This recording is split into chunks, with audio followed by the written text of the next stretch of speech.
Perkenalkan, nama saya Andi Amr Al-Farok. NIM saya 230204500008. Saya akan membahas tentang ontologi sains, perspektif Barat dan Islam. Pendahuluan. Ontologi adalah bidang filsafat tertua dalam sejarah. Ontologi menggambarkan apa yang dapat membedakan ilusi dari kenyataan. Oleh karena itu, ontologi mempertanyakan dan meragukan segala sesuatu di dunia ini, dari asal-usul bumi hingga esensi Tuhan. Oleh karena itu, ontologi dapat dibagi menjadi dua, yaitu materialisme dan idealisme. Materialisme adalah studi tentang hal-hal yang seperti fisika dan biologi, astronomi.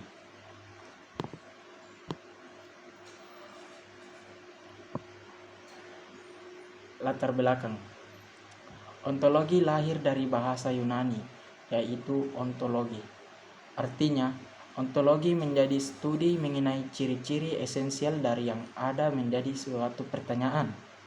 Ontologi ialah cabang dari teori hakikat yang menjelaskan sesuatu yang sebenarnya.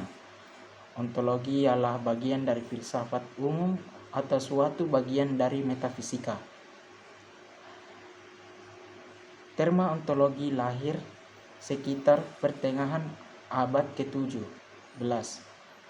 Orang pertama yang menyamakan ontologi dengan filsafat yaitu Aristoteles, lalu dikenal dengan metafisika. Adapun ontologi ilmu komunikasi dipahami melalui objek material dan formal sebagai ontologis. Ilmu komunikasi sebagai objek material dipahami sebagai tingkat paling abstrak atau tertinggi dari tauhid sebagai satu kesatuan dan keserupaan sebagai makhluk hidup atau objek.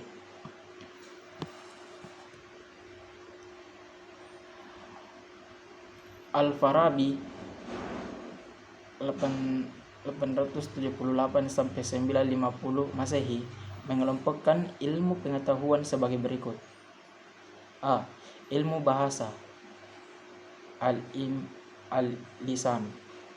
Ilmu logika, ilm al-mantiq. Ilmu metafisika, al-ilm al-ilahi. Dan ilmu masyarakat, ilm al-madani. B. Ilmu matematika, ulul al-talim. Ilmu fisika, al-ilm al-tabi. Kedua, sifat-sifat ilmu pengetahuan. Sifat-sifat ilmu pengetahuan dalam objek kajian ontologi dibagi menjadi tiga, yaitu saintik, humanistik, dan holistik. Perbedaannya dapat dilihat dari penjabaran berikut. A. Sifat saintik atau ilmiah. Sifat saintik adalah proses berpikir yang mengemukakan penyelidikan melalui proses ilmiah dan sistematis. Hal ini sesuai dengan konsep kualitas yang memiliki hukum sebab dan akibat yang tetap.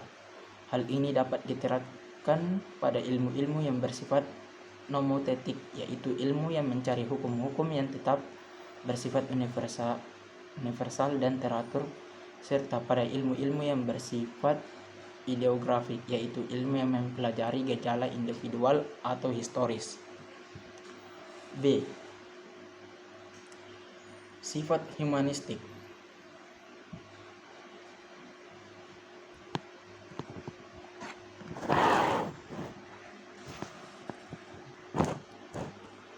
Humanistik adalah kajian mengenai hakikat manusia. Kecenderungan alamiahnya dalam kajian humanistik terdapat dua cara pendekatan, yaitu pendekatan fungsional dan pendekatan genetik. Pendekatan fungsional memiliki ciri mempunyai tujuan atas sesuatu. Pertanyaan ontologi yang sering diajukan adalah mengapa atau kenapa, dan jawaban dari pertanyaan tersebut. biasanya melalui ungkapan agar dengan tujuan dan supaya.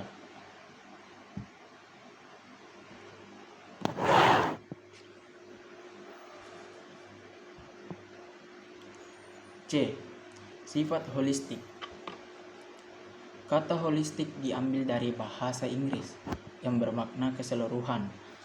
Kata holistik bermakna cara pandang yang menyeluruh antara ilmu-ilmu fisika dan ilmu metafisika.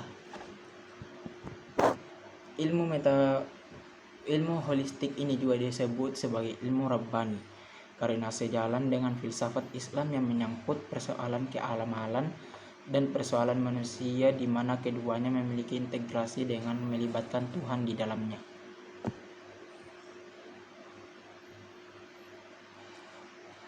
Yang ketiga, aliran filsafat ontologi. Aliran filsafat ontologi dibagi menjadi 4, yaitu aliran materialisme, vitalisme, humanisme, dan eksistensialisme. Keempat aliran ini akan membahas mengenai hakikat realitas yang membedakan antara nyata dan tidak nyata. Penjelasannya adalah sebagai berikut.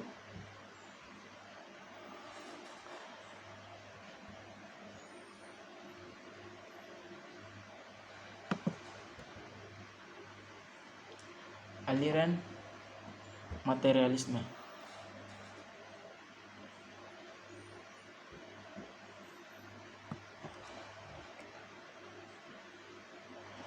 Garis materialisme ini mengasumsikan bahwa sumber aslinya adalah material dan bukan spiritual. Realitas sejati atau realitas sejati segala sesuatu, termasuk manusia, adalah benda atau materi. Menurut materialisme, manusia memang satu tubuh dan jiwa, tetapi yang penting adalah tubuh atau badannya, yang tidak lain adalah materi. Menurut salah satu tokoh realitas, Demokritus 460-370 sebelum Masehi, tersusun atas atom-atom atau atomos yang tidak dapat dibagi-bagi, tidak dapat diamati, dan permanen. B. Aliran vitalisme. Aktivisme adalah cabang filsafat yang melalui dunia organik, selalu absolut, dan kehidupan sebagai satu-satunya realitas sejati. Menurut vitalisme, yang mendasar adalah kehidupan, bukan pikiran atau jiwa manusia. Tidak ada roh tanpa kehidupan, dan filsafat tidak hanya memikirkan apa yang dapat dibayangkan atau dicapai secara masuk akal oleh akal, tetapi juga tentang hal-hal yang tidak terpikirkan. Filsafat juga mencakup masalah-masalah seperti kehendak, perasaan, hati nurani, dan keyakinan manusia. C.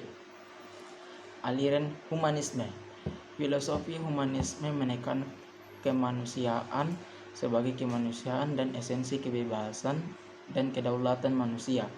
Menurut humanisme, manusia adalah totalitas kepribadian, pribadi yang utuh atau total person. Manusia memiliki potensi pemikiran, emosi, kehendak, pikiran, dan lain-lain. Untuk menjadi manusia seutuhnya, humanisme rasional melihat manusia sebagai makhluk bebas yang berdaulat sendiri. B. Aliran eksistensi.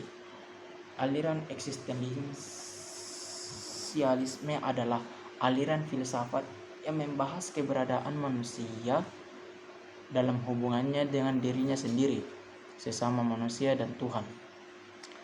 Aliran filsafat ini muncul sebagai tanggapan atas situasi abad ke-20 ketika sains dan teknologi lebih maju daripada sains spiritual. Eksistensi manusia menurut eksistensialisme mendahului esensinya. Eksistensi manusia maknanya adalah bahwa manusia itu pasti ada. Keberadaannya di dunia ini bukan atas kemauannya sendiri. dan ia tidak tahu apa yang akan jadi apa dirinya di dunia ini. Sekian, terima kasih.